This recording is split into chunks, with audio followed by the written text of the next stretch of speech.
everybody. We're holding this pose for 5 seconds in the hope it'll be our next YouTube thumbnail. So give us a moment. Hey, everybody. Is this thing on? Tap, tap, tap, tap. Yep, I do believe it's on. Cool. Roll intro. Hey, everybody. Welcome to the Nick and Jean Show, where we talk about everything in the Nerdverse. And this is Nick. Spoiler warning, in case you haven't spoiled anything, which we must assuredly will. You have been warned. Always do. So, but you wouldn't be here if you didn't know that already. So, spoilers ahead. Woo!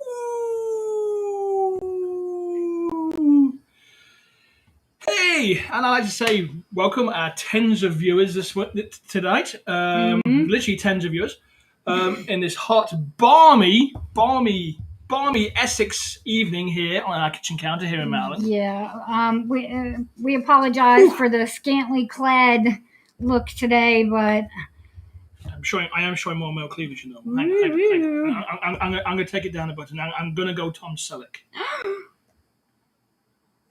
don't think they can take it. I'm good. I've not got the mustache. We'll be okay. I'm not sure if they can take all that.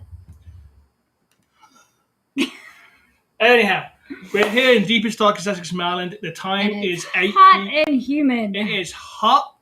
Well, not really hot. It's just humid. It's really humid tonight. It's basically, I'm glowing, Jean's glowing, the dog's glowing, the cats are glowing. It's that hot.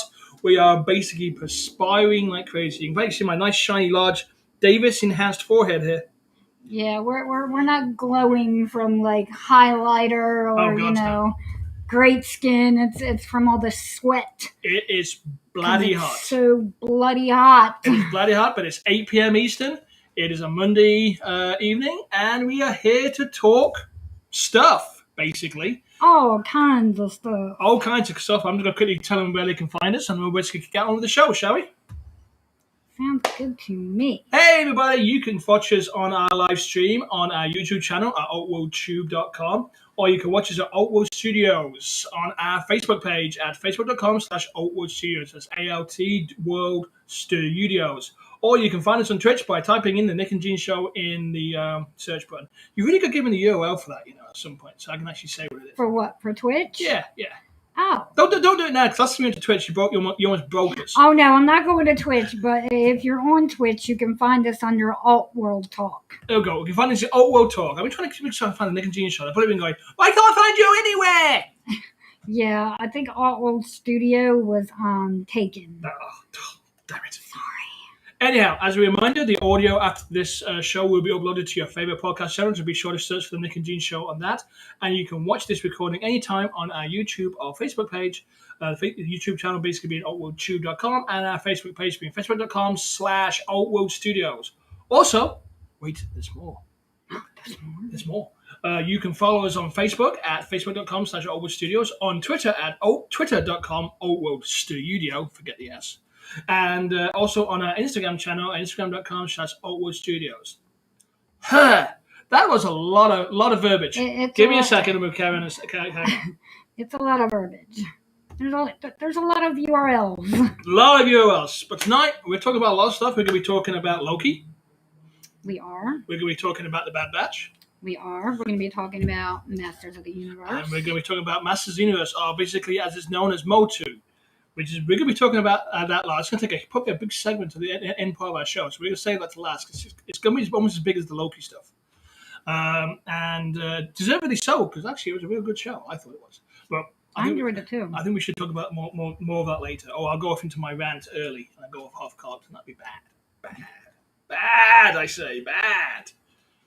Anyhow, before we go any further, I've got a quick Altwood Studio announcement for everybody. Do you want to hear it?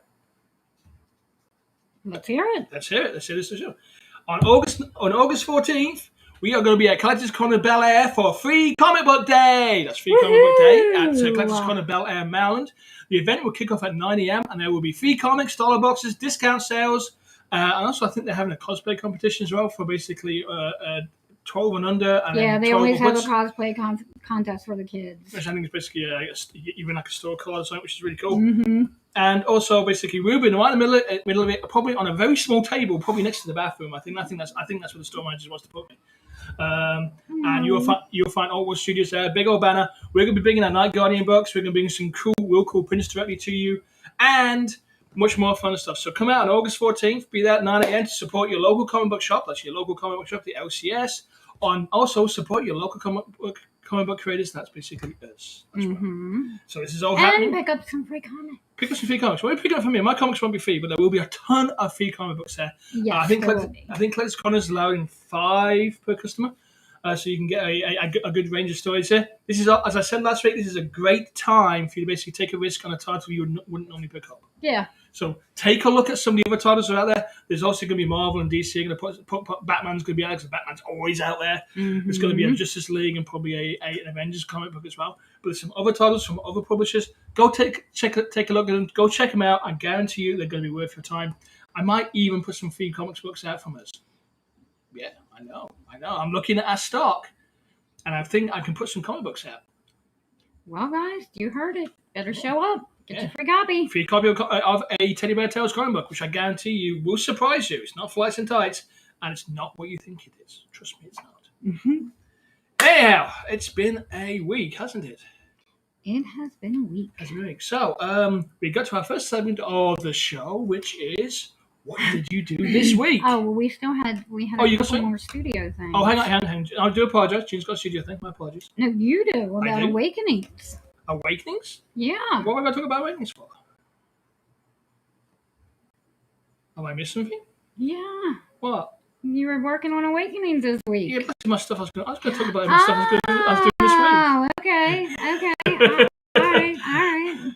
Anyhow, look, it's been a busy week. I will say I have not watched much TV this week. I've been upstairs. I've been upstairs in the upstairs studio, and I have been working hard on the Awakenings book. Mm-hmm. It's 180 pages, I believe, it's going to top out at in the end. That's basically we're collecting together all the Teddy Bear Tales stories, all the entire Night Guardian story, all the Awakening story into 180-page graphic novel. It's going to be about that thick. It's going to be really cool. Fantastic when it gets done. Yeah, we're racing towards our print date. Our print date is August 29th. That's when everything's got to be in the bag into the printers.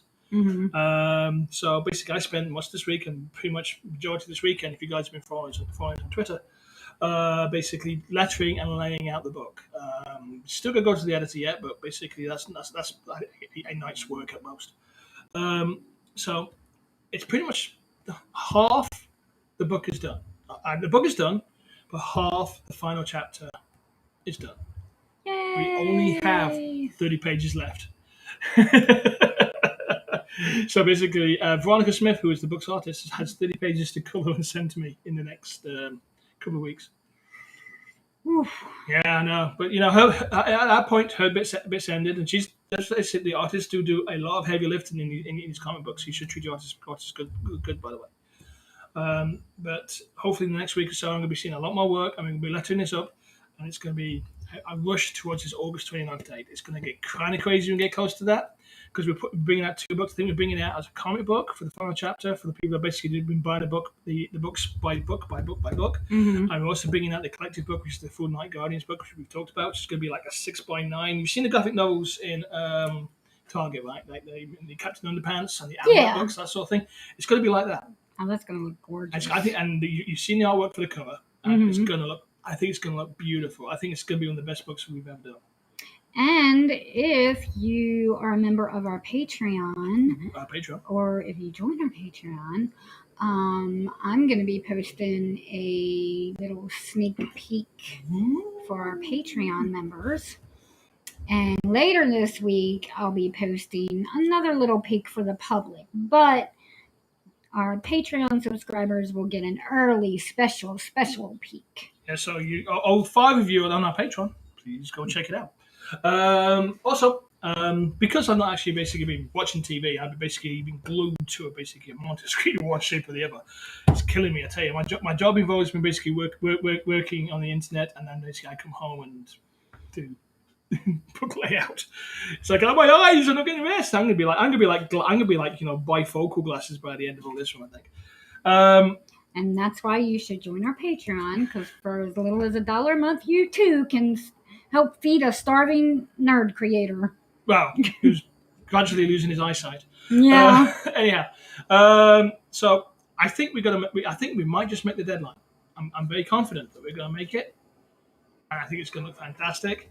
I do too. And I think it's just going to be the best books we've ever done. And plus, it's going to be a great launch pad for some newer titles. We're going to be featuring Team D, the story of basically a super smart kid who basically uses math to defeat monsters. And I think that's going to be a really, really cool title to watch as well. So we've got some real cool stuff coming. When we get closer to the point, we're going to be previewing a lot more of it on this webcast. We're probably going to be showing more previews on Patreon, like Gene said, and you can be seeing a few more of the title stuff that's talking about. And we added a new podcast. Oh yes. I was going to get to that, but I'm just quick finish off more. Good. Okay, cool. Thank you. So I basically been doing that. I've been doing a lot of listening. So I've caught up on all my podcasts. I'm watching a lot of the Michael Burr's Inside You podcast now as well. Listening, I should say. So basically, I'm hearing a crap ton of podcasts. So if you've got something you need to do on a computer which doesn't involve some work to do, get a podcast, download our podcast, and listen to it as you work. It's a great way to basically fill up that airtime. Anyhow, I also know because of podcasts, you've got a brand new podcast, haven't you? Yeah. Want to tell everybody about it? We have a brand new podcast. Well, it's more you than me. I mean, this new show is basically your show. So you want to tell everybody about it? Because we're trying to expand the studio and we're trying to post more content, and so we can grow our fan base, subscriber base, whatever you want to call it. What's it called? So, you know what it's called. It's Alt World. Well, that's true. They don't know. It's Alt World After Dark. It's going to be kind of like a hodgepodge of nerd stuff. You did tell me when you wanted to make it was going to be more like horror based and that sort of thing. Well, no, it's going to be just a mix of things and stuff that we don't really talk about or get a chance to talk about on this podcast, or stuff that I'm interested in that you may not necessarily be interested in. And there's going to be unboxings and mukbangs and all kinds of mukbangs. Where you just get a bunch of food from somewhere and sit and talk and eat. That sounds like a weird fetish thing. People enjoy it. Okay. Well, we've heard of. So there's going to be a creator spotlight on there, which we featured this week was Carol's crocheted playthings. They had the booth, the table next to us at StellarCon. She made the the Miss Minutes button that I got. Okay. But yeah, it's hopefully going to be a lot of fun, and it's only done one episode so far, and it was. And when can folks expect really awkward trying to, when you don't have anybody to bounce off of, so there you go again. Trying to do it by yourself. Yeah, but I went to bed. A little different. You told me to go to bed. I We'll see what happens. When can we watch this fine podcast? Fridays. I think we're gonna do it Fridays at 9. Fridays at 9 p.m. Eastern. Yep. Okay, cool. And then Wednesdays, we're still trying to figure out. Wednesdays. Some kind of pre-recorded thing to post for you guys on Wednesdays. But we are going to have more new content coming, and we're planning a trip to Jersey, Leonardo, New Jersey. Sounds like a turtle. Kevin Smith is there filming Clerks, and we're going to see the sights and see if we can see Kevin Smith and hopefully stream this and maybe an After Dark podcast from there, and we'll see what happens. I heard he's very short in real life. He's like minuscule. Basically, he actually gets carried around by Jason Mewes in a little matchbox. Maybe. So. I'm short, so. No, he's shorter than you. Oh. He's shorter than Luna the Chihuahua. In fact, basically, I've heard of Kevin Smith just a flesh bot. He's just basically little pilot inside. That's where he has cat backwards. So he's obviously the cockpit probably. Yeah. There's actually a little team of Kevin Smiths in there. Mm-hmm. They're like the inside outs going on inside in. That's what I've been told. Rumor has it. That is. Well, we'll find out in the next week or two when probably the next couple of weeks. We journey to Jersey. Journey to Jersey. Oh Journey to Jersey. There you go. There's our tag. Journey to Jersey. What could possibly go wrong? Wow. So, what else have you been up to this week? Apart from basically creating a whole new podcast. Pretty much that was my week. Working on this podcast and notes and watching things because. Well, didn't you finish first? Believe it or not, when you do a podcast about, the nerdverse, you actually have to watch all the nerd stuff. Yeah, but you did that anyway. This but now I'm watching more. Oh, you're watching more now. Okay, so but I didn't you finish First Street? What was that all about? Yeah, I finished Fear Street. Okay, you have anything to say about it? It was good. It was good. I'm hoping that I talked about it on the After Dark podcast. Oh, okay.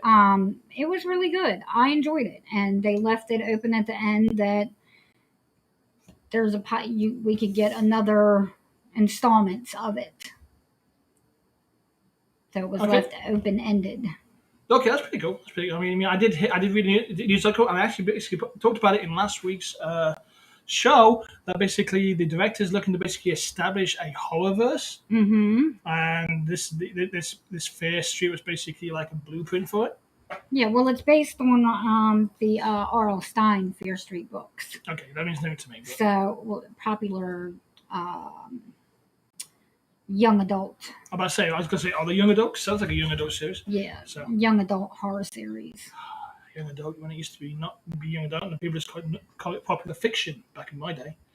But hey, old titles work. Oh my god, look at my forehead! It's like a big shiny thing. Well, we're gonna have to get you. We're gonna have to start putting makeup on you. God, no, I've got like a ton upstairs. I just realized start powdering your forehead. If I ever appear in like a normal TV program, I'm gonna be like the makeup artist's worst nightmare. Well, look how shiny mine is. Yeah, but you've got a normal sized human forehead. I have a forehead the size of a Klingon. Look at the body. Look, it's huge. It's to hold all those creative ideas. No, it's just because basically my genetics could probably be traced back to Neanderthals. Maybe. Yeah, maybe. There's a few things. Anyhow, so do you see anything? So basically, your entire week's been basically taking a deeper dive down the YouTube channels, which you normally do, and working on the After Dark podcast, starting new After Dark working podcast, on this podcast, and other content for Alt World Studio. It's been a lot of Alt World Studio stuff this week. Okay, cool. Aside from the usual getting up. Mm-hmm. Making your tea and breakfast, giving you your medication. Oh, come on, you make me sound like a misogynistic freaking trash panda when you say that. Make your lunch, make dinner, other than, that kind of normal day-to-day stuff. Mm-hmm. That's been about all I've done. Okay, well, this is what it is. Well, before we go to our next section, which is news and rumors, I think we should have a word from our sponsor. Our next section will be basically a small but mighty news section. But first, a word from Alt World Studios.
All those people are listening via our podcast was a advert for the Alt World Studios, a teddy bear terrace, which can be basically picked up at altworldstudios.com or at theteddyverse.com. So please go check it out. Buying these books helps us create more books and write more characters. So support your local comic book creators. If you want to see less stories about Flights and Tights, now is your time to basically start picking up these extra stories. And I guarantee you, it's not what you think it's going to be this tale by tale.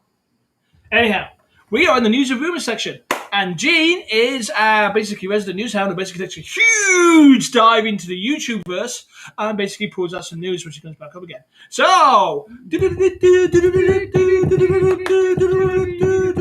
need to get like a soundbite or a graphic. I know. I mean, well, we could probably, but here we go. Here's the news. No fireworks.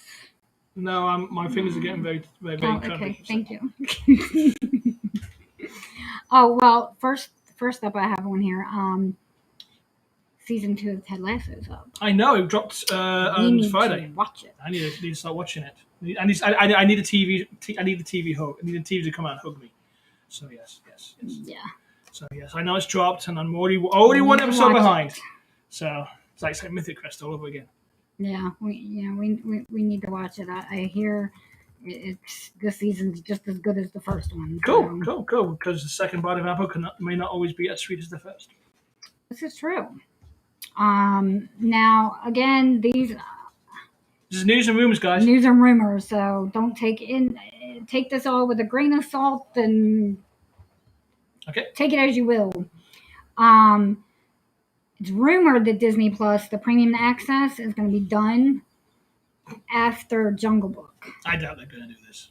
And Shang-Chi and those movies are going to be released and streamed 45 days after the theater release. I can't talk today. And why are Disney doing this? Because I think that streaming access is actually from really good. What I understand, because the theaters. Oh, the theaters. Yeah. Got together and. Oh no! The syndicate got together. Wrote him a nasty letter. I guess. Disney I think cares. this is what I'm. Disney this can is what buy I hear. them. Disney can buy all these chains with like one day's park profits. Seriously, I mean, this is just weird because the theaters have actually been making good bank out of Disney movies. When Black Widow was dropped, they made like $290 million in the theater, and only like $60 million on the Disney Plus thing. So only last that was $60 million. So basically, yes, they took a drop in revenue. We should have taken a drop in revenue already because of COVID. And let's face it, that's not going away anytime soon. And most likely we'll be back anyway. I don't see Disney dropping their premium access. They've invested too much into it now, and I think they're okay with it. I think they are, and I don't think they really care if the movie theaters play their movies or not, because they're Disney. I guess we're gonna find out. The movie theaters need movies. They need movies need tentpole movies, and Marvel's pretty much holding two of the big tentpoles at the moment. Yeah. Yeah. So I honestly don't think this is going to be a thing, and even more, why I don't think it's going to be a thing, because I'm pretty certain, and this is basically real talk here for a second inside here. This COVID Delta variant, I think it's basically plying us all towards another possibility of another lockdown. Oh, me too. Yeah, so I think we're headed for, by the end of this summer. I would be very surprised if we don't see some of the lockdown restrictions return because of this. And that's because folks are dying. And the folks that are dying are the unvaccinated folks at the moment. But don't worry, I'm pretty certain we're creating the most joyful conditions we ever could to basically have a crossover and basically destroy the vaccine defenses that we have against us. Anyhow, enough of real talk. What else you got? San Diego Comic-Con and Home was this weekend. Oh wow, that came and went. There was a ton. I subscribed to their YouTube channel, so I've got like all weekend long just lists and lists and lists of panels that I've like bookmarked to go back and watch later. I know Marvel and DC didn't take part in this year, so that's what I hear. So I think Disney didn't either. Because they've got their own things going on, the DC fandom and the Disney 2023 event and that sort of thing. Mm-hmm. They're going, well, San Diego, we don't really need you. So, and I think that I honestly think that Comic Con's a little bit overhyped for what it is too. So, but yeah, it was Comic Con and Home, and there were a lot of panels and some of the news that came out of there. The Walking Dead Fear the Walking Dead Season 7 is going to premiere October 17th. Isn't this dead yet? It feels like it should be Walking Dead World Beyond. Oh, for Christ's sakes. October 3rd. It'll be their second and final season. Okay. And then Walking Dead Season 11. Oh, Christ.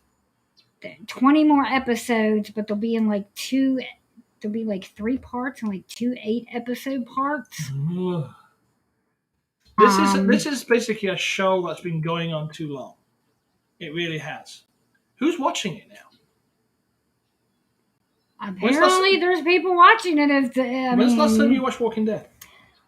I stopped watching it when... almost all the leads Negan killed...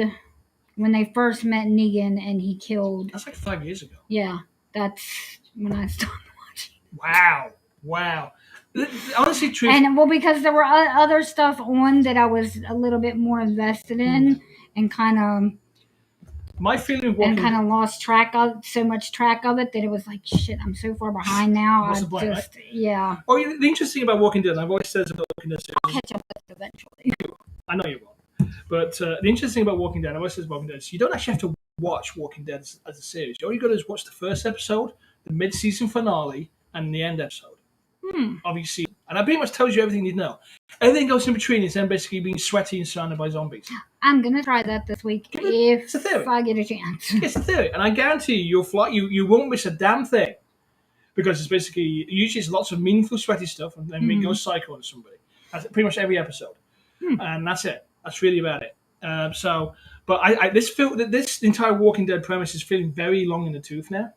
And it's got to go away or be reinvented now. I mean, Robert Kirkman's made bang old book out of it, which is great for him. But I think it feels, stick a fork in it, it's done. Yeah, it really does.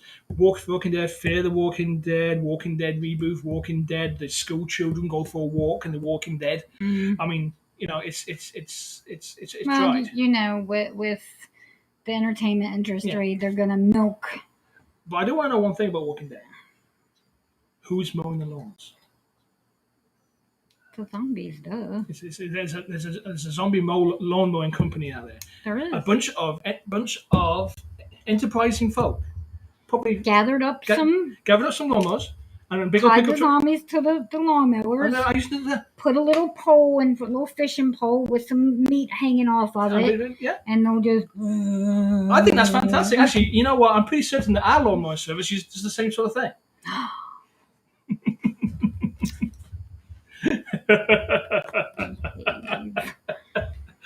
Anyhow, what else you got? There were some Star Wars. Star Wars High Republic. Oh Jesus! New books will be coming out. I have no interest in these though. These are new comic books, right? I think they're novels. Oh, I think even less interested in anything extended universe Star Wars. I'm not that big a Star Wars nerd. And Star Wars Vision is going to be premiering on Disney Plus September 22nd. This has been true. That's the animation series with the different animation styles, different directors. Yeah. This has got me intrigued. I'm kind of interested to see what this looks like. So. It looks. Some of the footage that they've shown and some of the stills, just gorgeous. Okay. And apparently there was a T-shirt image that everybody was flipping out over, and it was Luke and Grogu. Okay. And he seemed to be teaching Grogu how to possibly make a lightsaber. So they're going to give Grogu a lightsaber. I wouldn't give that. I wouldn't trust that little imp with a dual-edged spoon. You just know he'll risk cut your legs off just to see what happens. He is a little young. He's only like what, 50? Definitely 50. Still young for his species, apparently. Yeah. So, but yeah, maybe okay. A little young to have a lightsaber. I don't know. I don't know. He can force choke, so. I don't know. Maybe if he's old enough to force choke, then I'd say he's old enough to hold a lightsaber. I guess so. If he can basically do that, I guess he can do the other. I just want to trust a little bugger with a lightsaber. You just know he'll do something wrong. with it. You know. Anyhow, what you got? Army of the Dead. Zack Snyder's Army of the Dead. Oh, I have no interest in this. Is apparently getting a prequel, Army of Thieves. Isn't that basically Army of Okay, well, I don't care. So I care so little about what Zack's doing. It's unbelievable. So. And Michael B. Jordan is developing a separate Black Superman for HBO Max. This should be interesting. I heard. I saw that headline today. Mm-hmm. So that definitely should be interesting. No, I think that should be fun. I'm all for it. I think it'd be a good take. Mm-hmm. Since now basically variants have been introduced to the general public, right? So basically people have an idea, even if the Marvel Universe has done this, have basically accepted what variants are. Yeah. So basically DC can only benefit from this. They should. And I think they should use it to their benefit. And the Zod's Val Zod, I can't remember his Zalvod or whatever. I can't remember his actual name. It's a good premise for the character. So, okay. I agree. Yeah. There is a live action Pokemon series. Yeah, I read about this too. In development at Netflix.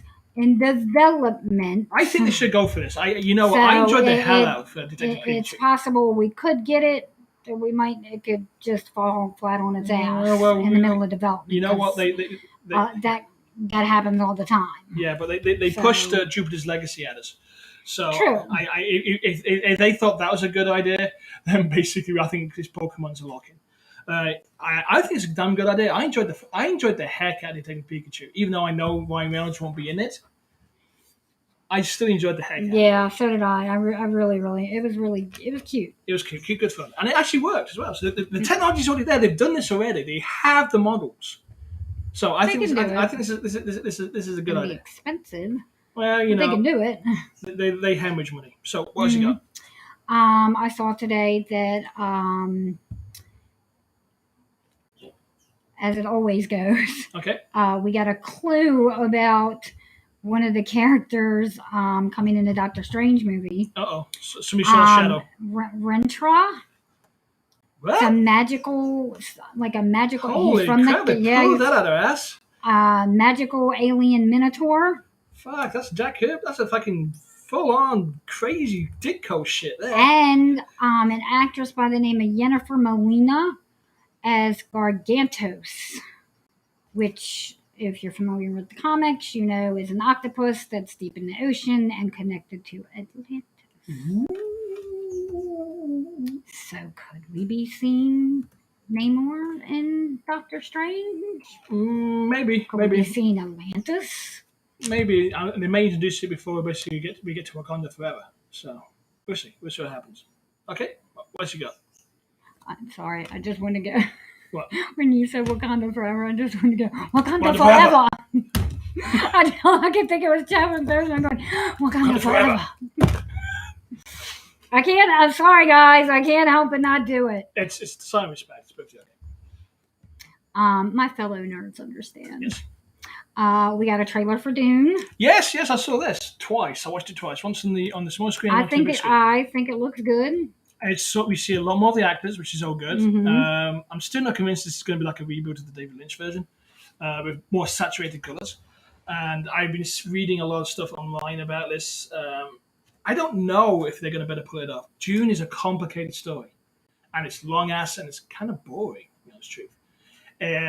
Honestly, you would probably be better off making this like a Game of Thrones type series. Yeah.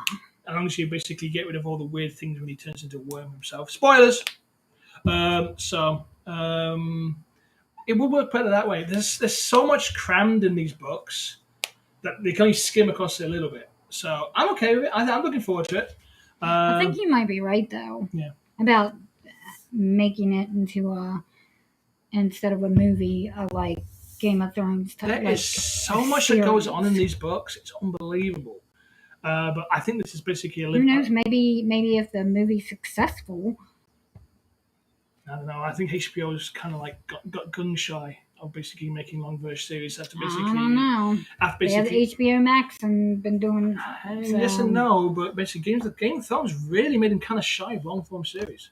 I mean, they've already cancelled so many Games of Thrones related stuff now because they just don't want anything to do with it. I know there's still that. I think the animated stuff. I think that's been cancelled too. They're just basically going, fuck this, walk it away. Anyhow, what you got? And the last thing I just heard right before we came on, Blizzard Activision, they do World of Warcraft. Yeah. It's apparently a lawsuit for sexual misconduct. Oh boy. Well, okay. Do you got any details on that? You can't basically, like company wide, like bunch of basically stating it's like a frat boy atmosphere. Not surprised. Women being groped and at company parties and accosted and sexually harassed and apparently one lady was in a relationship with a higher up or somebody above them, and whatever happened, and then naked pictures of her being passed around the company party. She ended up later committing suicide. Jesus Christ. So yeah. Well, I'm not too surprised. I mean, let's face it. A lot of people that do these sort of computing games are not known for their best social skills in the world, and you put lots of money together and put a sense of with no limits placed on. They're basically going to do this shit, and I'm very sad to hear about that. And that's a failure, my friends, of their workplace department, the HR departments, even if they had one. But remember, HR isn't there to basically help the employee. They're to make sure the company doesn't get done for any liability for firing you. Yep. And that's what they're for. I've got some news as well, if you want Woo, you've got news. I've always got a little bit of news. No, I'm not a bigger news fan like you. I spent like 5 minutes inside, so I basically bounce around the internet. He's got news. I've got some news. Okay. Got a couple of quick ones. Good, because I need to drink. Really? Okay. Well, Universal Pictures has just spent over $400 million basically securing the rights to a new Exorcist trilogy. Yeah, well, which is really cool and fantastic. I mean, the first Exorcist. Oh, I love it when you walk away and I'm talking. I'm listening. I'm listening. Keep talking. Oh, God, my goodness. She's actually on the other side of the screen now, having one of her clove vapes. There we go. Anyhow. So basically, they spent $400 million to make a trilogy of Exorcist. Now, the original Exorcist series actually was a 3-part movie, with the first one being pretty damn good and pretty well made. The other two were pretty much, Exorcist in name only, is the best way to describe it. And what I can describe is what the term straight to video was really made for. So I don't know what's going to happen here and what they're going to make out of this. Seems like a lot of money to pay out just to secure the rights to something. That is a lot of money just to secure the rights to something. Yeah, Jane just says that's a lot of money to secure rights. So that's coming through very echoey on the mic. She's so far away. She's back. That is a lot of money to just to secure the rights. Just to secure the rights. So we'll see what happens here. But then again, here we go again. Hollywood's leaning on name recognition. Okay.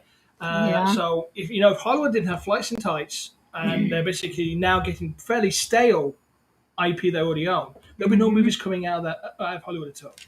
They really would. I mean, even Dune is a reboot, basically. Yeah. I mean, if you look at stuff that's coming out, it's all reboots. So it's reboots or superhero stories. Yeah, because Ghostbusters. Yes. That's coming. Love the fact that Ghostbusters is coming back again. I'm thinking that reboot actually looks really, really good. I wouldn't necessarily say it's a reboot. It's a reboot. It's a retread. It's going to be a retread of original Ghostbusters story. I feel like it's a continuation of the story. But you know what? I don't care because it's not going to be F9. There you go. It's simple as that. Speaking of franchises falling on their face, Snake Eyes bombed at the box office. I heard that too. I'm not actually too surprised. I heard Old by M. Night Shyamalan, which I would really like. I really would like to see because I really do like M. Night Shyamalan's movies.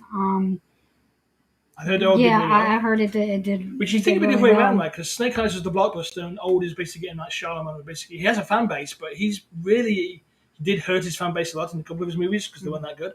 But Old was outdone by Snake Eyes, which I'm not actually too surprised because the trailers didn't give you any idea what the movie was about. Yeah, it really didn't. And what they should have learned was really basically all the high flying action stuff, but they're trying to make this dark, serious, overview part. And Snake Eyes is a G.I. Joe character. Mm-hmm. So, know your lane, really. Yeah. It's not Logan and anything like that. It's a GI. He's a commando ninja.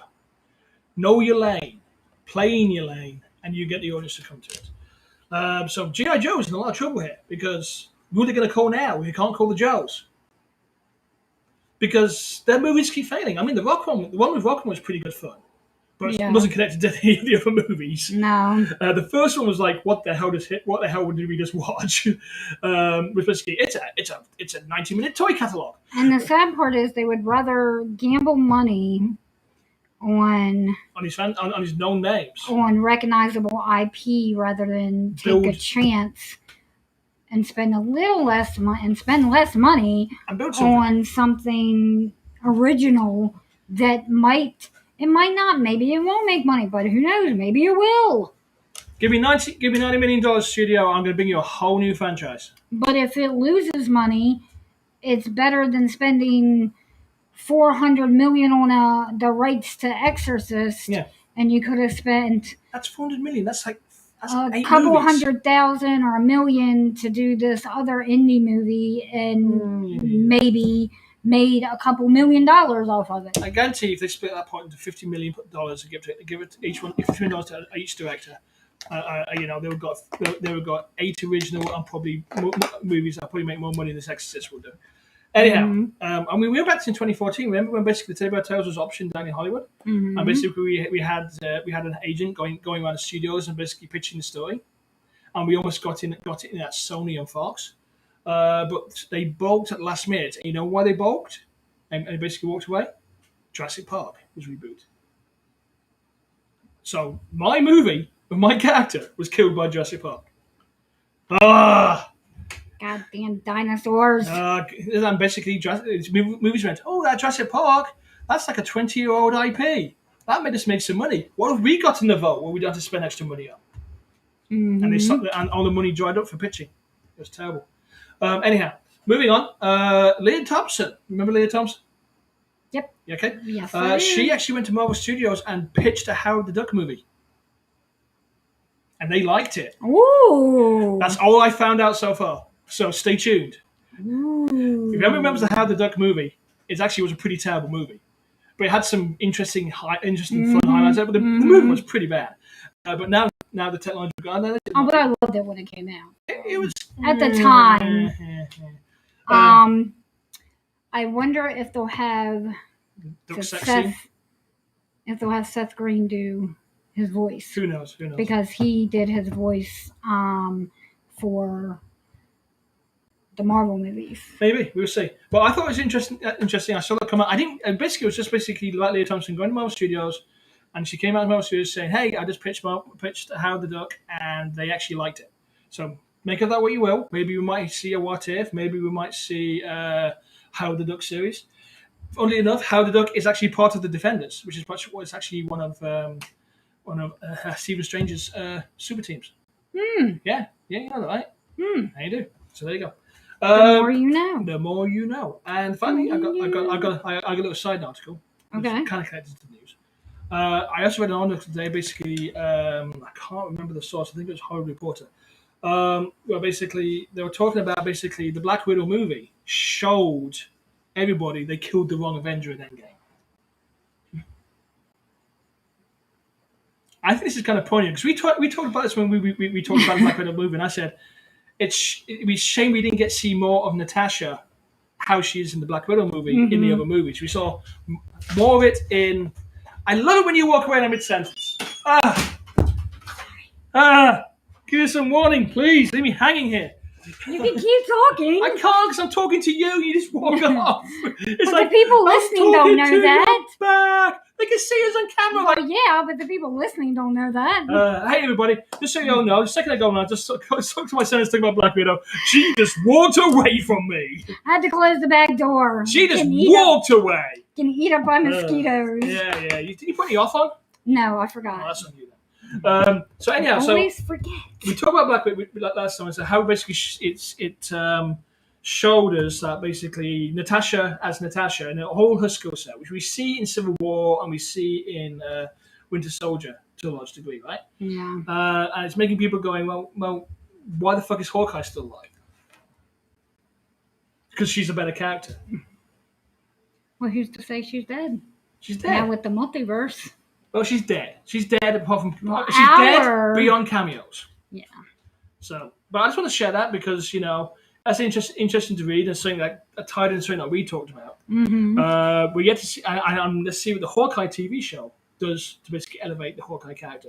If they do anything like the Hawkeye comics, remember those Hawkeye comics I read? Yes, they were really good. Absolutely. Remember I was laughing out loud at the Cherry book? Yeah. Where basically he buys the red Mustang, his dream car, and within 5 panels utterly wrecks it in the car chase. Mm-hmm. It's going to be good. If it's anything like Hawkeye, it's going to be good. It's going to be good. And Kingpin's going to be in it, played by Vincent D'Onofrio. So Kingpin's coming back. That'd be fun. It's going to be related to Echo, the Latino hero that basically can replicate your moves, I believe. That's the thing. Yep. Interesting character. Is like a white face print on her face? I think so, yeah. Yeah, I wonder if they're going to keep that motif or they're going to take that away. That'll be interesting. Anyhow, that's all the news that I had. I found out. This literally, I looked at this like an hour ago. I mean, this and this. So that's all the news I have, and that's all the news for I got. Yay! So that's the end of our news and rumor section. Thank you for all listening. Anyhow, we're not done yet. So we're getting to the meat of the show now, where we're going to talk a little bit about Loki, the Bad Batch, and Masters of the Universe. But first, a word from our sponsors, Oakwood Studios. Mm-hmm.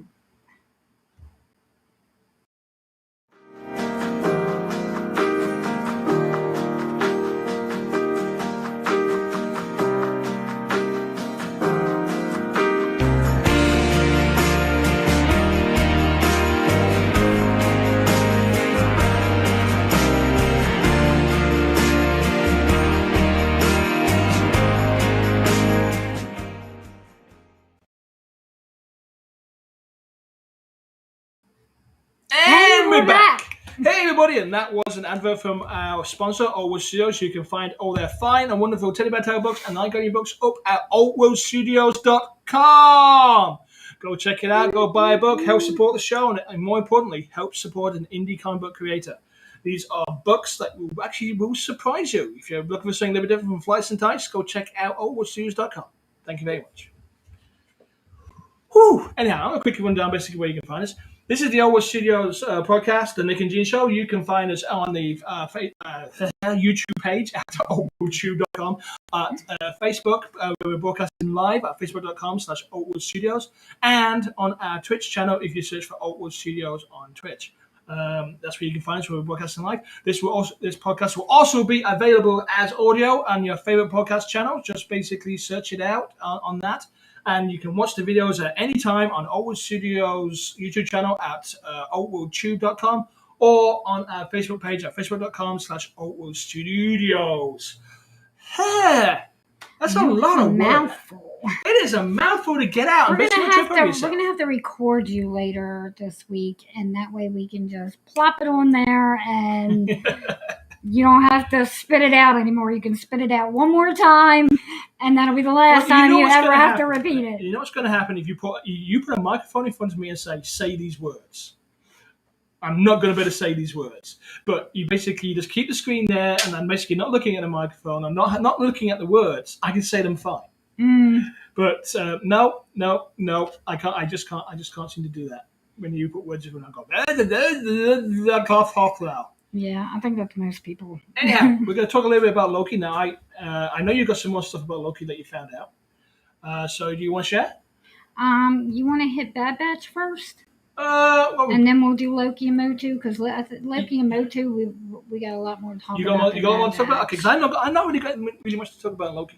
I don't really have much to talk about with Bad Batch. We've got one more episode. Two more episodes to go. No, I think one. No, 3. I'm pretty sure that I thought they said we were on our final episode. No, I don't think we're there yet. I think we're going to 3, but we'll see. We at the Nick and Gene Show are absolutely terrible at keeping track on episode counts. Anyhow, so okay, we'll talk about Batch, and then we'll jump into Loki then. Okay. Yeah. Okay.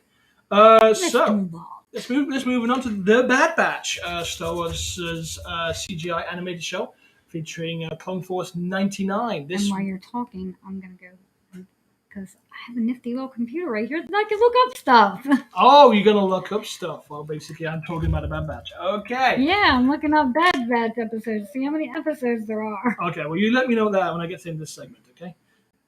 So, the show is this episode is called The Infestation, and it's pretty much the definition of a filler show.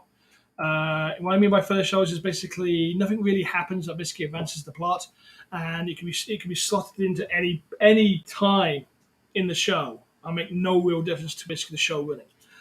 In this case, basically, Sid's bar is taken over by Roland Durand, who is the son of Isa Cullen, the crime matriarch, which I think she was featured in Rebels in name only. And Sid gets ousted at her bar, but plans to steal it back by stealing the spice from Roland and destabilizing his hold on her bar and basically the town that the city that she's in by getting in trouble with the local pikes. Now, spice is a really weird thing in Star Wars. It's really a pseudonym for basically drugs. One for a better word, it really is. So basically, this show is basically about and it's drugs. been long speculated about Dune and Star Wars universe being connected because of the spice. Because of the spice. The plan is a very simple plan. Basically, Sid's plan is basically he's using the old mining tunnel that connects to the Sid's back rooms where the spice is being kept.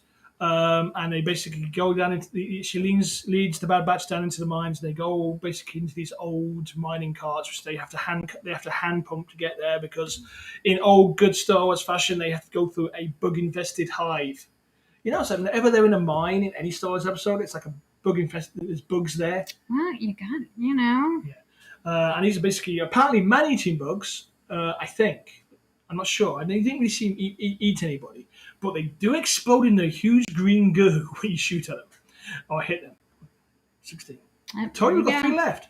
16. You're right. Okay, so we'll see right here that it says number of seasons 1, number of episodes 13. So unless the last, I don't know. I know. Just basically go back to our episode count order. There's 16 episodes. There's 16 episodes to expect in the Bad Batch season, and we're at episode 13. So we have 3 left. So I was correct. You were correct. Say that again. You were correct. Hear that, everybody? I was right.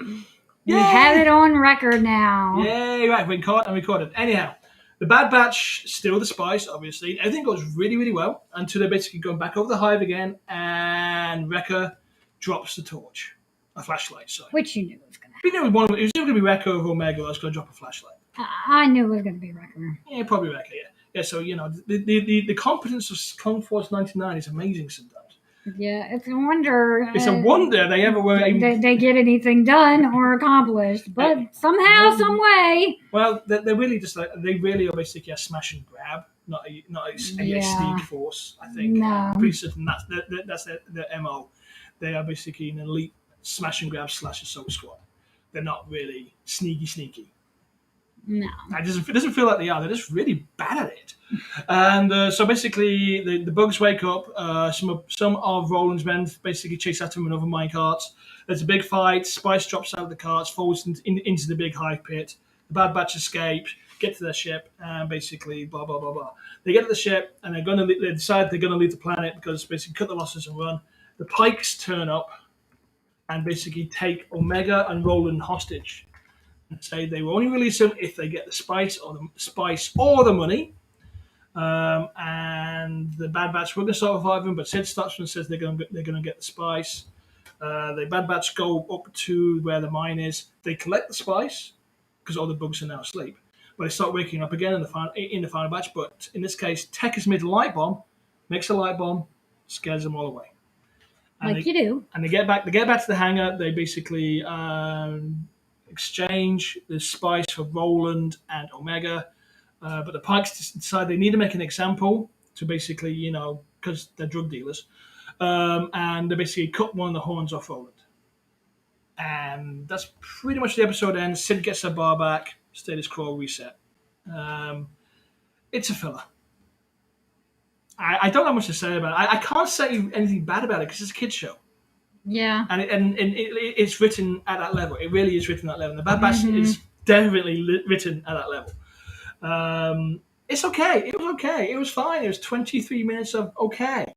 It wasn't spectacular. It's made to feel the Bad Batch is kind of meandering a little bit. Yeah. I don't think they have any real cause for it. I'm not even certain they're going to get a season 2 at this point. Because there's nothing that makes you want to make, even if as a kid, well, kids probably love it, who knows. But as an adult, there's no way we say, all those toys. As an adult, there's nothing there for me. But for kids, they love it. So I have to think that this is a kid's show. Mm-hmm. So it just feels it does feel like a bit meandering, and it's starting to turn like a lot of kids' show. It turns into the plot of the week. Yeah. And nothing else ever happens. It's like the old monster of the week type tropes. What we see? No. You turned your head like, whoa! No, I thought I heard something at the front door. Oh boy.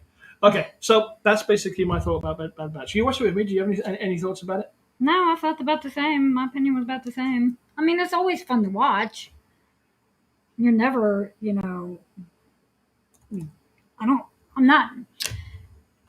don't hate it. I'm not mad about it.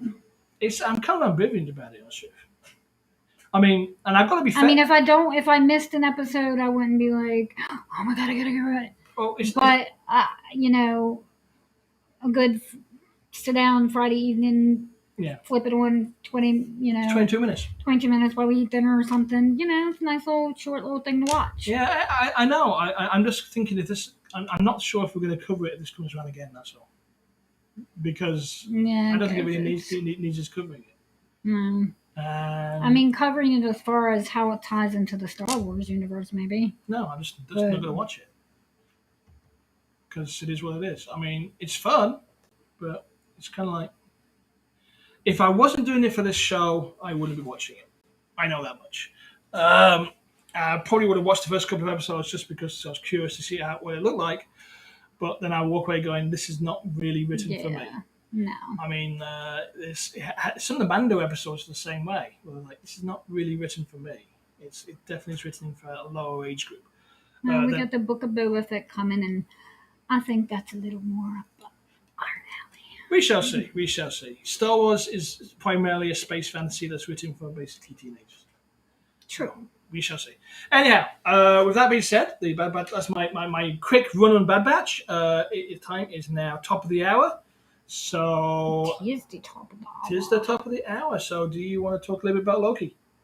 Because you got more stuff about Loki than I have. Because I pretty much said everything I needed to say about it last week. And Let's talk about Loki and what if. We're going to talk about that too. Okay.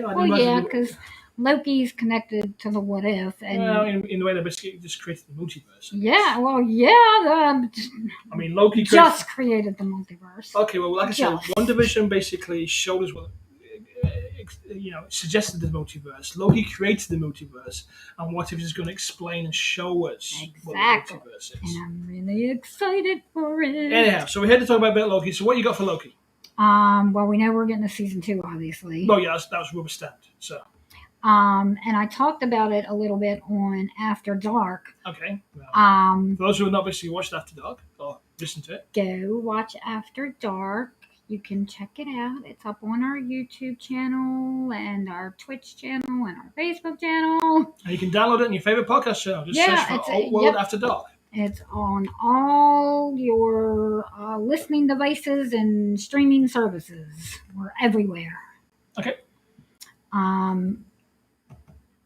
But I had watched one of the deep dives I watched. Okay. These are always fun because sometimes I love when they basically over focus and stuff. So they counted all the possible universes that were shown in the show. Okay, now how many between like what was shown on like the timeline screen, and I keep forgetting the camera's over here.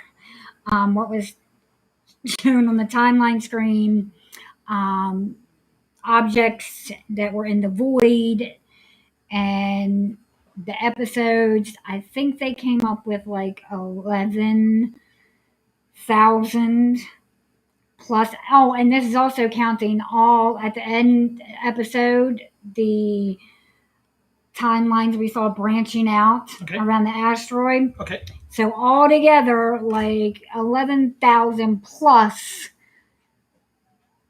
possible universes and possible Kangs. Well, that's just on screen, isn't it? Yeah. So basically, well, no, they calculate. That's what I'm saying. Oh, it was a mathematical calculation. Okay. They calculated okay, this part of the screen has this much on it, so I'm gonna multiply and divide here. Yeah, and that's how it was. Very scientific, mathematical. I'm sure it was. But yeah, 11,000 plus. It's totally crazy. This is Mephisto. Just crazy. There's that many. There's millions of multiverses. Which just says, of all the possibilities of things that we are going to get. Well, we're not going to get millions. We're going to get probably half a dozen at most. Yeah. Anyhow, what else you got? What else? There was an Iron Man helmet in He Who Remains office. Oh, I didn't see that. Well, I wasn't paying that much attention. You're the one who looks really. Sadly, I'm going to disappear screen for a second. The director, Kate Herron, she's not going to be returning because of other projects she has. But she did say that the lady that we all thought could be Peggy Carter being hauled in and to the TVA is not Peggy Carter. Huh. Who was she then? Just a random variant. It'll just have to look like Peggy Carter. This is coming from the director, so I'm just telling you what I heard. There were choices made. There were choices made. Okay. What else? Oh, and another thing I heard, I heard that was interesting. Okay. Because he said to her, this has happened before. You've done this before. Who said what? Who said to who? He Who Remains to Sylvie. Okay, so He Who Remains said to Sylvie. So that this has all happened. Mm-hmm. Could the MCU be in a loop? It isn't a loop. It was shown in a loop. It was looping around He Who Remains to Citadel. It's a loop. It's a time loop. This is basically, it was visually shown. But do you think that all time is a loop? Everything's circular. Well, yeah. It's a very zen thing. I can't believe I just let a cat in for another cat to want to come in. Anyway, where'd you go? That was about it. Was that it? Yeah, that was about it. I thought we had more Loki stuff than that. No, just a little, a couple little. Okay, that's kind of cool. Little egg thingies. Anyway, do check out the Loki series. It is worth your time. It's a lot of fun. Yeah, definitely watch it. You're definitely going to want to watch it before you watch the What If series. Well, no. If you have access. You don't have to, but I would recommend it. Yeah, if you have Disney Plus, I thoroughly recommend going over to the MCU and checking out the MCU series. Watch everything. It is all connected. It will give you a greater understanding of the stories. But Marvel is really good at basically bringing you in as a cold viewer. Mm-hmm. I think the only two movies you really didn't need to see were basically Endgame and Infinity War Endgame, because they were deeply connected in the material. But even you could even go into Endgame and still understand what's happened. Yeah. So, it's interesting that the Disney Plus series, Loki, WandaVision, Falcon and Winter Soldier, the heavy world building that these shows are doing, and setting up what they're setting up for these movies. Mm-hmm. I find it interesting. How they're doing it and how they're putting, some of this more of the world building in these shows. Yeah. Well, magical mysticism is always a hard thing to basically crack into. So they're doing a good job of basically going in that direction and basically making people used to it and that kind of stuff. So I think they're doing a good job. If you can watch the MCU shows, watch the MCU shows. They are worth your time. They're great fillers in between as we wait out for the next movie, which I believe is going to be Shang-Chi. So. And I think the What If is building a multiverse Avengers, I think maybe it could maybe we could get another season. but not as What If, but as the show be called Multiverse Avengers, or maybe they could transfer those characters into the live action. Well, we'll see. That's another possibility. I'm sure Henry would like to come back as Peggy Carter because those paychecks. Oh God, I would love to see that. I'm speaking of basically What If characters. Lego has basically dropped the news for their new collectible minifig sets, the ones you get in the blind packs. Mm-hmm. They are doing all the characters from What If and all the characters from the MCU series. So we get little Lego minifig Loki's, Vision, Scarlet Witch, Peggy Carter, Captain Britain, whatever she's going to be. So, and guess where you'll be seeing them unpacked? Maybe here, we shall see. I'm not a huge After Dark. Maybe in After Dark. I'm not a huge fan of basically. They won't be on the podcast. They'll be on After Dark. Okay. I just want to throw that in there just because you didn't know. I didn't know. Well, so now that I know, I'm really excited. The news was dropped today. I actually posted it on the Legoville Facebook page. It's facebook.com/LegovilleTown. Two of my favorite things, Lego and Marvel. There you go. Combined together. Some nice minifigs are coming out. I think you're getting Falcon as well. The rings you're going to get. Do we know when? September 1st is the dropping them for US. I think they're already out in the UK. But we shall see. Okay, we need to email your dad later. Dad, can you buy me Lego? He hasn't done that in fucking 30 years. Hey, Dad, can you send us some Lego? He's just gonna go to the local store and buy the first Lego set he sees. Here you go. I'll send him pictures. It looks like this. Yeah, I'm sure he's going to go. Your dad's not incompetent. No, but he's also not bothered. He can't be bothered. I'll throw in a bottle of wine for him. He's like he's going to drink American wine. Oh, no, not American wine. Anyhow. So, just like they, one quick thing before we jump into the main meat of the show. Remember, I think it was Saturday night? I put an episode of Justice League Unlimited. Task Force X. Task Force X. Because you were kind of curious about Suicide Squad, and I said if they do Suicide Squad anyway. Yeah, we were talking about the Suicide Squad, and I said that's gonna be here.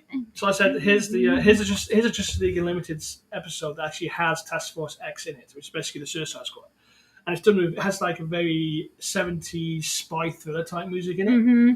It was really good. It's a really good episode. So if you I think it's season 3 of Justice League. I think episode 9 is basically season 2, episode 9 of and it has Task Force X in it.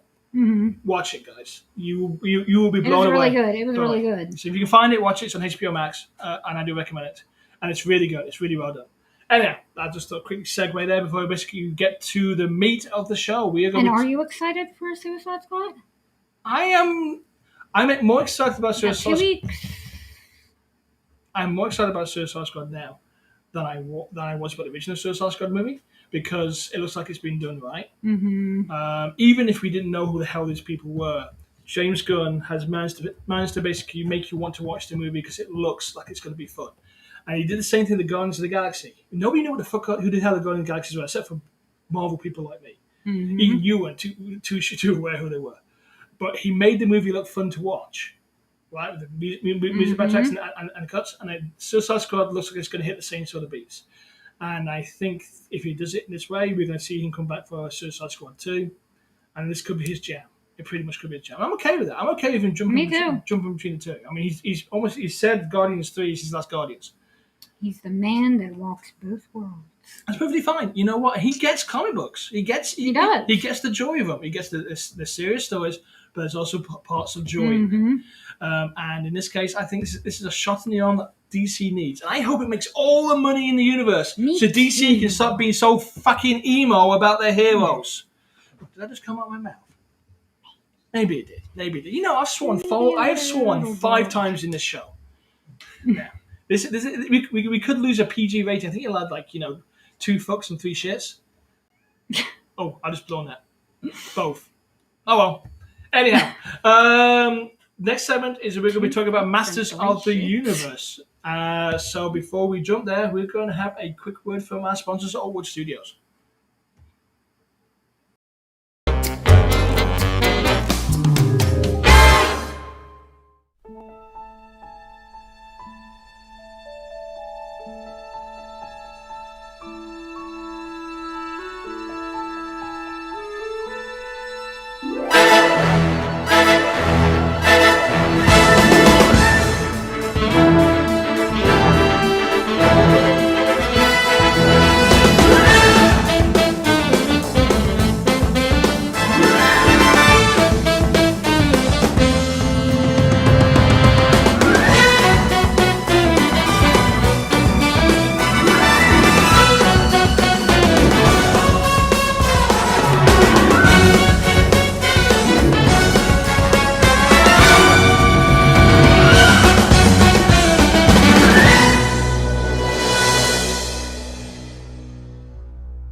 we're back.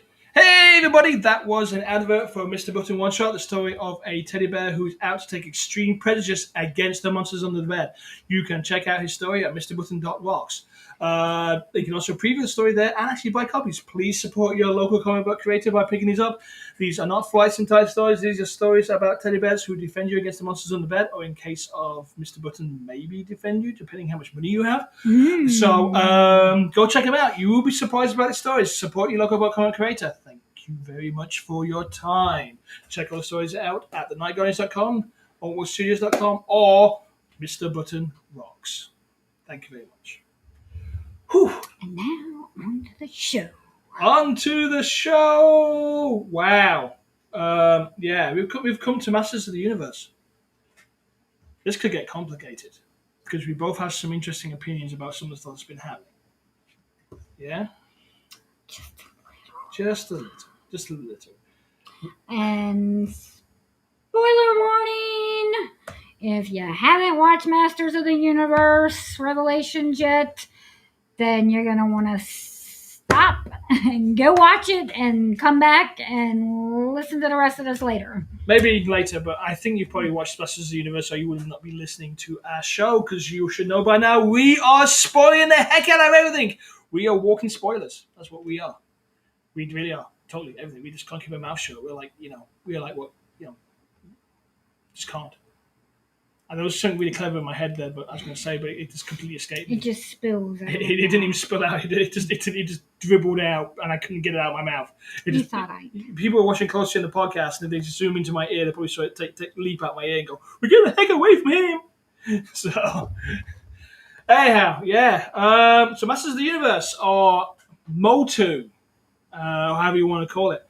Now, I used to watch Masters of the Universe back when I was a wee nipper. Me too. It was on at 4:20 in the afternoon in the Children's TV block on ITV, which is independent television back in the UK. It was on like once a week. I have to admit, at that time, when it was on, I first appeared in the UK, I was slightly aged out of it in terms of basically it wasn't really written for my age. But I thought it was kind of fun and a little goofy and pretty much harmless. Little TV show. Mm-hmm. I mean, we only saw it like once a week, and I don't think we ever saw all the episodes either, because like 20 odd episodes in it just turned into She-Ra shows. So we probably like brought the first season from the UK, and then we got She-Ra. So when did you first see He-Man? I'm trying to find now. What channel? Because I can't remember what channel it came out on. Okay, well, you guys had a lot more channels over here than you ever had in the UK, so. But I think it came out in 82, 83, something like that. Yeah, it's on that time. So, it's like 7, 8. Yeah, you're about that age, yeah. I think it came on channel 45 or 54. And what networks were they? Do you know? It's okay if you don't know. It's perfectly fine. Now, 45 and 54 are like, I think, Fox and the WB, or Fox and CW, or something like that. 45 sounds like it's Fox, right? Which makes kind of sense, because they seem to buy. They had a huge animation hour. Yeah, I believe it was one of those channels. Okay. Sorry, guys, I'm old, and also have health issues that are affecting my memory, so... Okay. Yeah, I think it was one of those channels. But I remember watching the cartoon. I remember enjoying the cartoon. I remember even playing with the toys. Okay. I never played with the toys. I played with He-Man. I played with Cringer. I played with Skeletor, because I had a cousin who was exactly a year younger than me. Okay. So we were like almost exactly a year apart. I think his birthday is like May 15th, and mine's the 18th. Okay. And so he, of course, had all the boy toys. Right. So would play He-Man with him, and he would play Barbies with us. Did you ever get a She-Ra when She-Ra came out? Had a She-Ra. Okay. So you did have a She-Ra. I had a She-Ra. And a Magical Unicorn as well.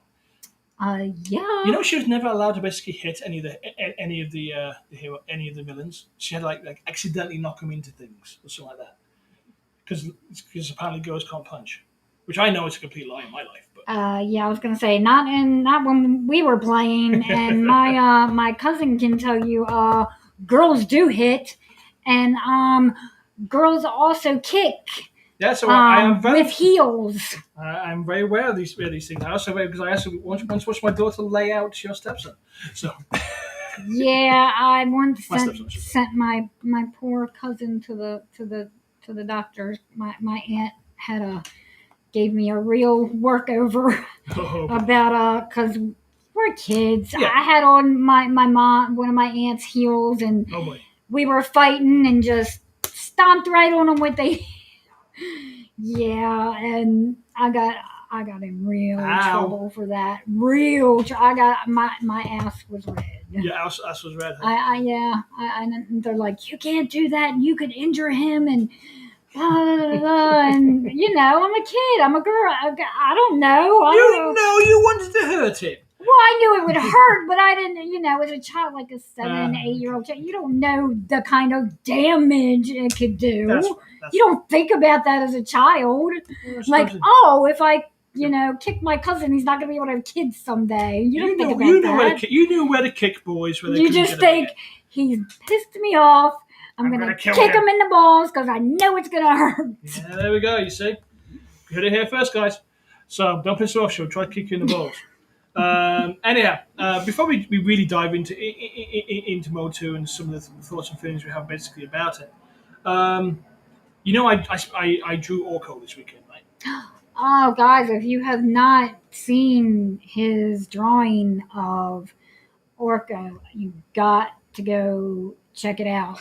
Well, I don't think it's as good as the fanfare that you just gave it, but thank you. No, it's gorgeous. I basically drew Reboot Orko, which is basically the Orko from 20 years on after basically the first episode. And I put it up on my Twitter account. And you can go to twitter.com/alt_world, and basically you can see it on there. And guess who retweeted it? I know who retweeted it. Yeah, I know, but guess for the viewers. Okay. The voice actor of Orko, Griffin Newman, also basically played Arthur in the Tick. He retweeted it.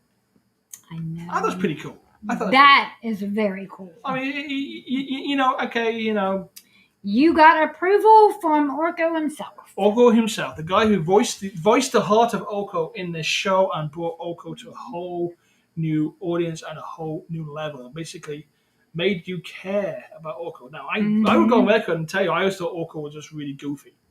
I always liked him. And you probably always liked him like that thing. And a lot of people, fans, and even Motu fans, probably found him annoying because he never did anything right? Mm-hmm. But that's why I loved him. That was the point of Orko. Orko was actually always the heart of the universe. And in this case, we really saw that heart shine through in the TV series, in the Netflix show. But before we jump into that, there's been a lot of diversity in the Motu fan community, if we can call these people fans, basically about the reboot show. And I'm just going to say one thing, if you don't mind me saying it. They're just a bunch of misogynist internet trash pandas. They just are. There's nothing wrong with the show at all. It's just because Tila's is basically the lead character in the show, and they seem to be scared of any show. And this is the vocal minority that seem to be appearing on us. Have a thing about shows that have strong women in it, or movies that have strong women in it, or comic books that have strong women in it.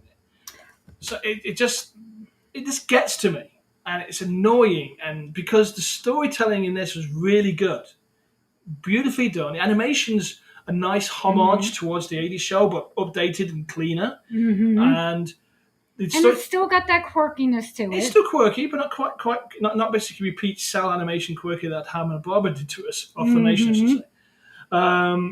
And it was just well made. It was just a well put together show. You could take the story that they told and plug it into any fantasy genre, or even invent a whole new fantasy genre, and it would have been a perfectly good, entertaining. Oh my gosh, they're going to have to do this as a proper series type thing.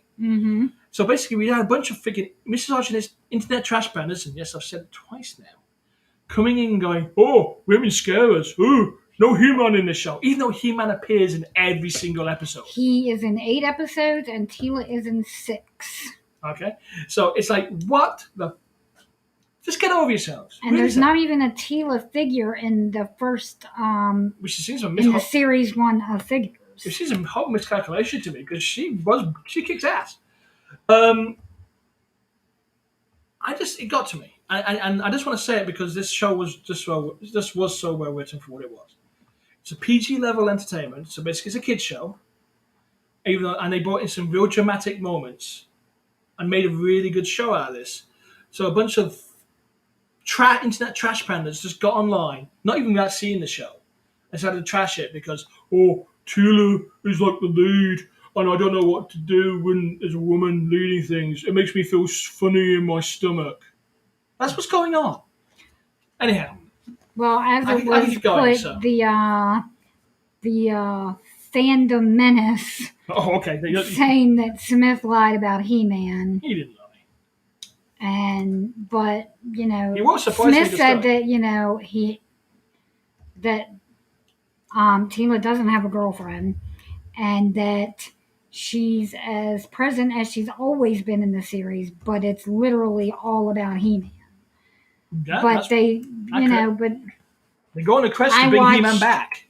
I watched one of the trash pandas, misogynist internet trash pandas. Yes, those. YouTube video about. Never give them patrons. Never give them options. About Kevin Smith, because if you don't know, I am a huge Kevin Smith fan. Have always been a huge Kevin Smith fan. I love Kevin Smith. I love everything he does. I love him as a person. So when I saw the headline of it, I was like, what? So I went and watched it, and it's basically like 6 minutes of them just, shitting all over Smith and, Masters of the Universe and just crapping all over it. And I wasn't going to say anything, and then I was like, no. Never say anything. I'm going to leave a comment. And I left a comment, and I wasn't too shitty, but I was like, really? I'm like, is this killing anybody? Is anybody being hurt? No. I'm like, out of all the issues going on in the world, this is what you choose to whine and gripe about? I'm like, why? I'm like, if you don't like it, then just don't watch it. If you want original He-Man and the Masters of the Universe, then there's a billion streaming services that you can go watch the original He-Man on. And by the way, it's absolutely terrible. It's not called He-Man and the Masters of the Universe. It's called Masters of the Universe Revelations. And I'm like, stop poo-pooing on people that like Smith that have the balls to be creative and share their creativity with other people and just be happy that there's this, kind of entertainment out there being offered to us. Well, we've got to be careful here. To even consume. We've got to be careful here because I have basically crapped over a lot of Zack Snyder's work a lot of the time because it's absolutely terrible. But there is an attitude issue towards this show. And I think it's unfounded and unnecessary. I do too. I think they're being way, way too harsh. They're being too harsh because somehow they've got in their minds that basically this show they watched when they're little kids in the 80s, it was some kind of Shakespeare. That's a damn kid show, guys. Get over it. You should go back and watch a couple of the old episodes and just realize actually how bad they are. And actually then come back again and watch the Netflix reboot and go, holy shit, this is actually really well done. Yeah. I mean, it's not written for our age group because it's not supposed to be. This is selling. Mattel wants to sell toys off the back of this, and they're going to sell toys off the back of this. This is a good show. And from what I've heard from the second half that's coming, it's going to go fucking nuts wild in terms of what's coming. Everything these little bitchy misogynist internet trash brands are complaining about, they're going to wet themselves when they see the second part. Yeah, and it's like, why don't you just wait until you see the rest before you start running your mouth about it? And there's another YouTube channel I watch called Popcorn Planet. Okay. It's a good place for entertainment news. Right. and Nerd News. Right. The guy who hosts the Andy Signor, he said that he agrees that the fans are being a little too harsh. It's a vocal minority.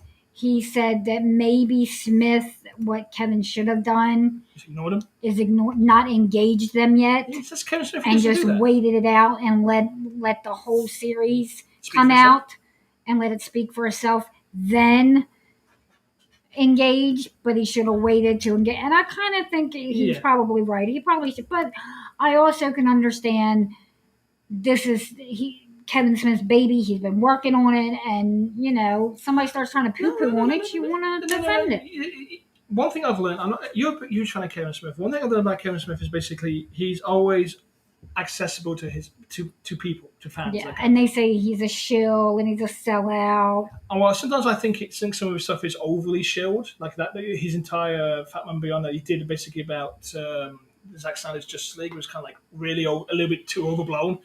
Kevin, it's not that good, but he's very accessible to his fans, and he always listens and engages with his fan bases. And if they criticism, Kevin's the sort of guy who actually does talk back to them.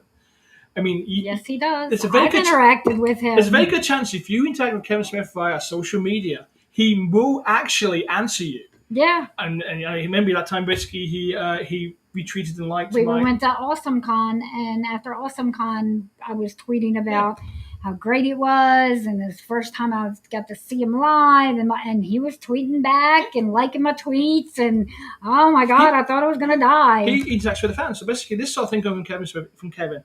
I use with Kevin, so saying Kevin Smith, I'm like I know him. It's not surprising. You never know. We might, going up to Jersey in 2 weeks. Whatever.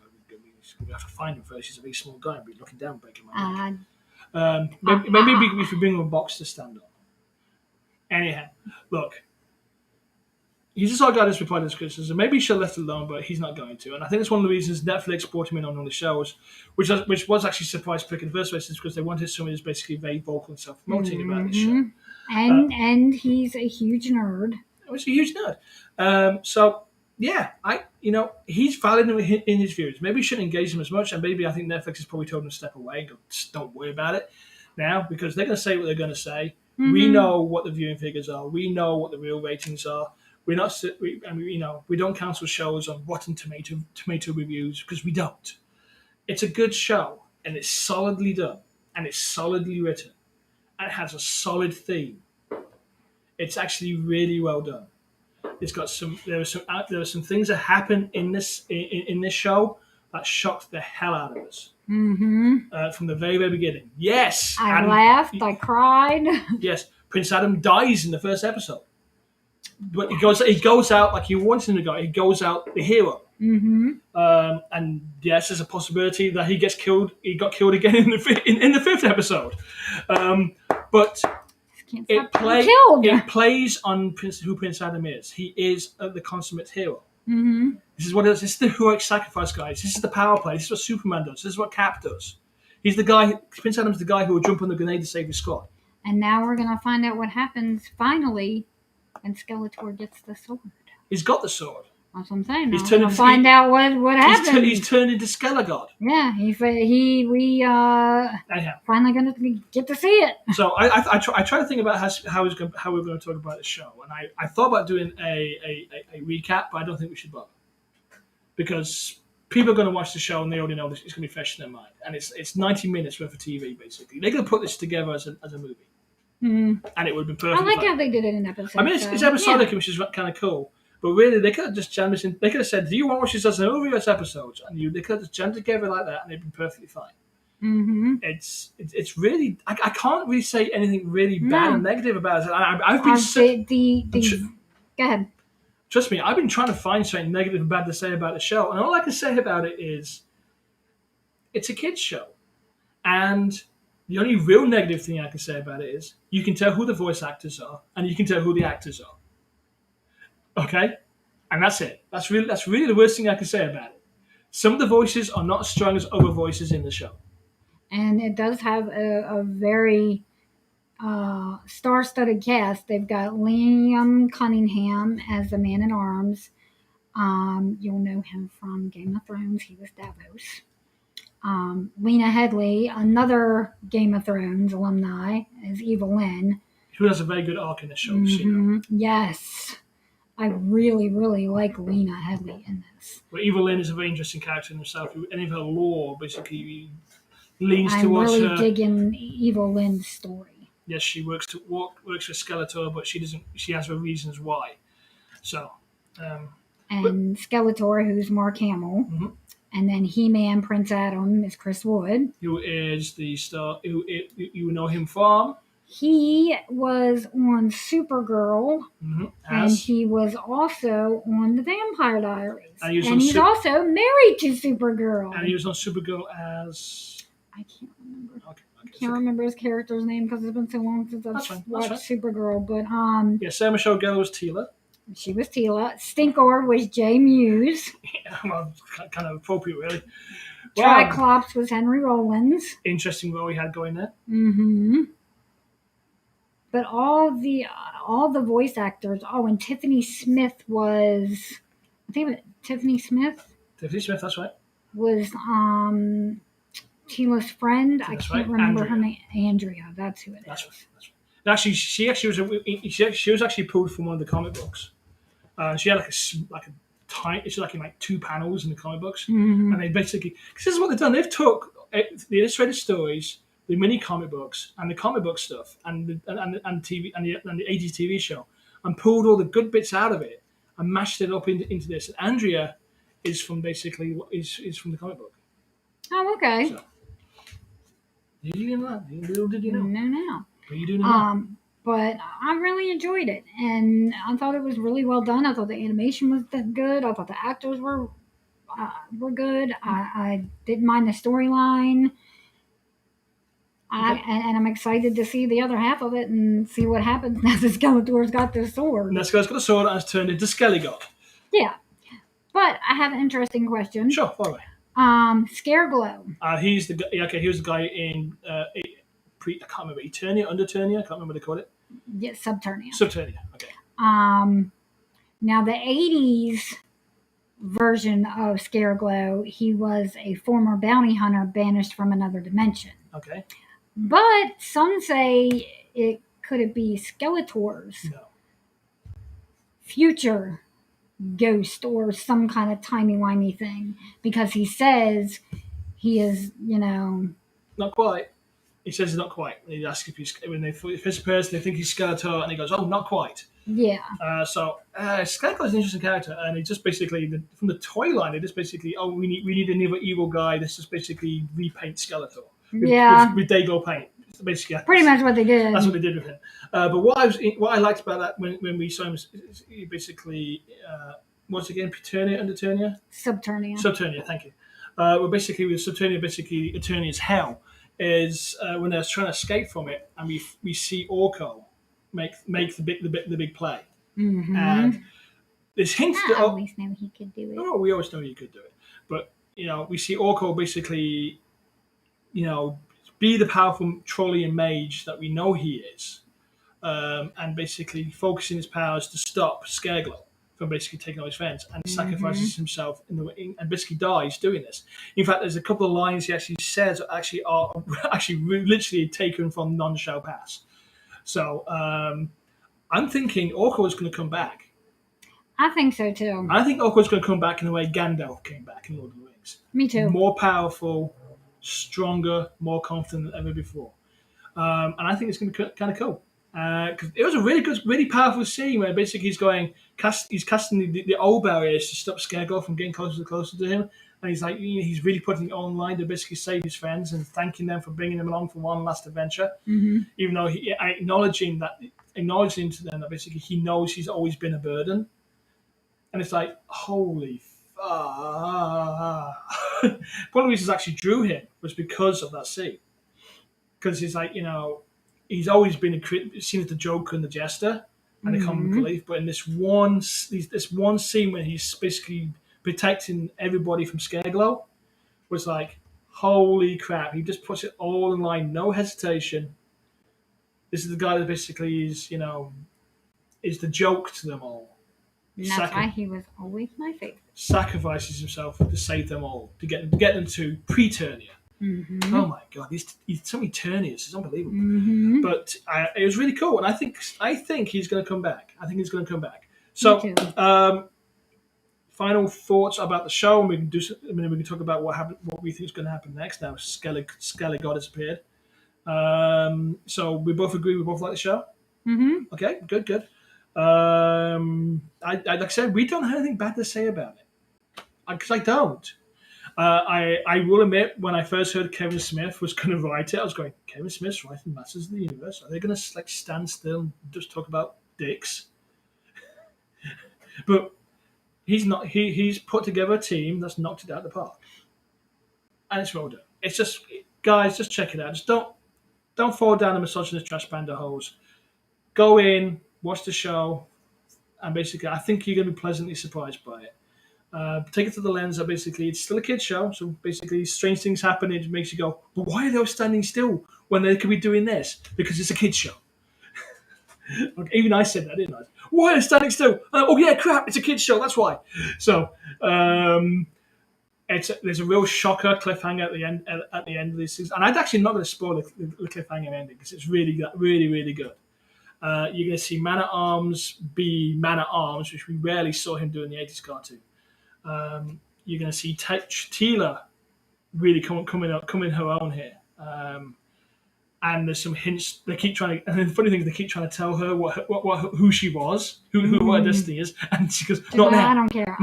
Not now. Yeah.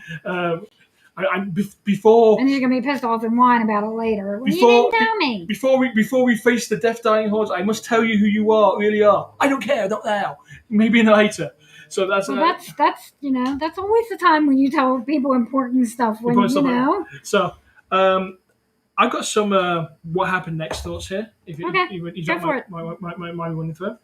One was basically, I don't think Orko is dead. I think he's going to pull a Gandalf and come back stronger and more powerful than ever. We're going to see Orko the White, or Orko the Oracle.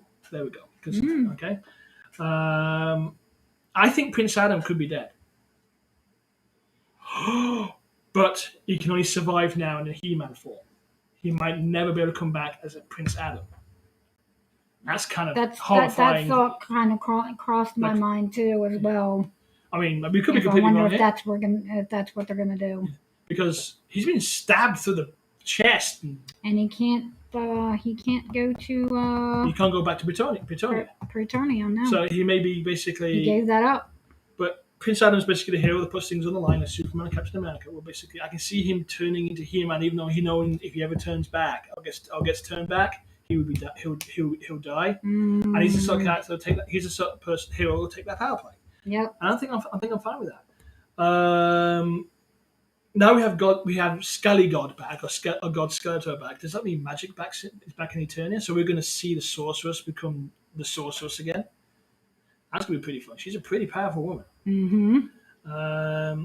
And here's a hot take.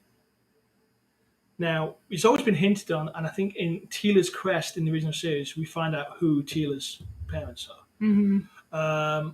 I think they're going to change it around, and it's going to be revealed that Teela's mother is Evil Lynn.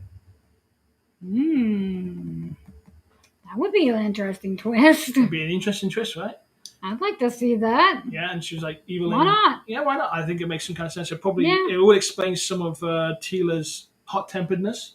Because if she's like a product of basically Man at Arms and the Sorceress, who are vaguely calm people. Yeah, she has a different temperament to them. So that's my complete hot take. That's a good hot take. I don't know when the next 5 are dropping. Probably later this year, I'm thinking. And I know that I was listening to the podcast about this, and Kevin Smith said they just finished putting down Bear McCreary's track, which is really kick-ass, by the way. Oh, yeah, that was the other thing, Bear McCreary. And you could tell when that beat came in, you knew that it was Bear McCreary. You could just tell. Good beats going on in that. So, so that was really, it was just, I can't say anything really bad about the show. The worst thing I can say about the show is basically it's a kids show, and you can tell who the voice actors are and who the actors are in the lineup, Yeah. and that's it. That's the worst I can say about it, and that's nothing. It's really nothing. I can't find anything bad to say about it because it was just really well written, and it was strongly written. It was just really was. And guys, girls, whatever, just take a look at it. I think Check it out. I think you're going to be surprised. I honestly do think you're going to be surprised. Don't poo-poo on it before you see it. Well, see it then poo-poo on it afterwards. But it's not what you think it is. It's not what you've been told it is. This is a very capable fantasy story. And frankly, they could have just took. They could have. This really could have been taken out of He-Man, and they could have took this storyline and jammed and made a whole new fantasy story about it, and it would have been fine. I agree. It would have been a perfectly good. My God, this is a really cool show concept. But because it's Masters of the Universe, and because it's Kevin Smith, and because the internet's full of such this internet trash panners who are scared of strong women and anything that basically has a woman's character leading it, it gets trashed. Anyhow, that's all I've got to say. And that's all for this week, nerdlings. That's all we got. Okay, folks. Well, we'll see you all next week. Same time, same place, same bat channel, 8 p.m. Eastern. And if you enjoy our nerdly ramblings, then please be a peach and make sure to like and subscribe. You can find the Nick and Jean Show wherever you digest your podcasts. And please leave a kind review. We do appreciate it. We, the Nick and Jean Show, are here every Monday, 8 p.m. Well, we try to be here at 8 p.m. Eastern. We're on the East Coast, guys. Sorry. And you can catch us, and you can catch After Dark on Friday at 9. And don't forget to like and subscribe. Please like and subscribe and follow the show. And hit that notification bell so you don't miss anything, because we're going to be dropping all kinds of stuff. And who knows, maybe we'll get some Motu dish when we go to Jersey. I doubt we will, but we'll see. You never know. Anyhow, this has been a Old Studios production. So, please check out our website, oldworldstudios.com, and I guess we'll see you all next week, right? Yeah, we will. Okay. You all take care now. Bye, guys. Bye-bye. See ya.